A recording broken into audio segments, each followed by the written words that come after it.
So, what is the latest? The shop is a disaster. No.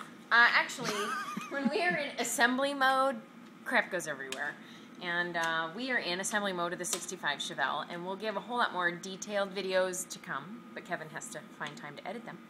So right now, we are actually installing carpet in the 65 Chevelle. We are not that far away from starting this thing and driving it into a paint booth, and that's pretty exciting around here, so that's why everything's a little messy and chaotic, because we pull boxes out of storage and pull the part out and figure out if we can put it on or if we have to wait till after paint. And we put a lot of parts on in the last 2 days. But to clarify, it's supposed to be a running, driving car, and it gets driven in for the last couple coats of color and then clear. Yeah, that's our plan. Previous times we have painted the car and then completely assembled, like we've just pushed it in. And in this case, we're kind of thinking it might be safer for the car and the paint and everything if we lean over the fenders now with the, I think we have 2 or 3 coats of the blue on there, no clear. And that way, if we chip something or we have to drill a hole or something changes, we can fix it a lot easier than if we've gone all the way to clear and buffing and everything else, and then we scratch something, then we're all upset. So, but the jams are cleared. The jams are cleared, so the car doesn't have to come back apart.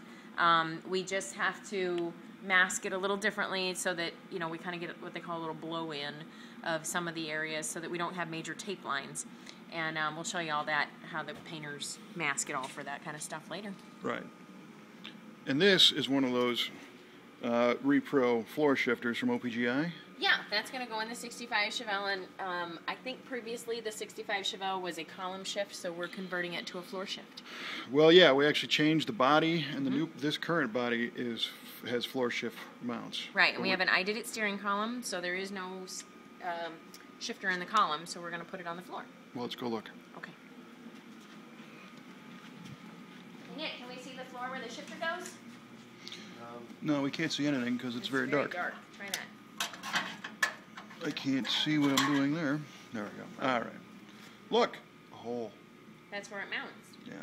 And we've That's going to be our new shifter mount and the hole in the floor. And we've got hush mat installed to keep it quiet. Yep. Hush mat. It's a good thing Matt doesn't work here. We'd say that all the time. And that's a new gauge bezel with a new Repro tack from OPGI. Right. And then Nick here made the vent and gauge panel that's hanging on the dash. Right. That's to put in our vintage air vents. So he incorporated the vents and those gauges all in one unit. All in one. All in one. And then, like you said, carpet's going in. Yeah. And we got the front clip on. The front clip is on. There's a little bit more gap adjusting to do so that the fenders and the doors line up a little better in the front. Right. And then we painted the grill to be the SS grill, which isn't on yet, so that's why that's not there. It's in paint drying. And we've got the vintage air hardware on the front. Yes, and we have our condenser and our radiator in, and we still have to run our vintage air hoses yet. We haven't gotten those crimped. And we've got the trick steel fan shroud that Nick made. Yep, Nick made that. That's pretty cool. And the spall fan, and then our small block, and it's all coming together. So that's all coming together. That's the update.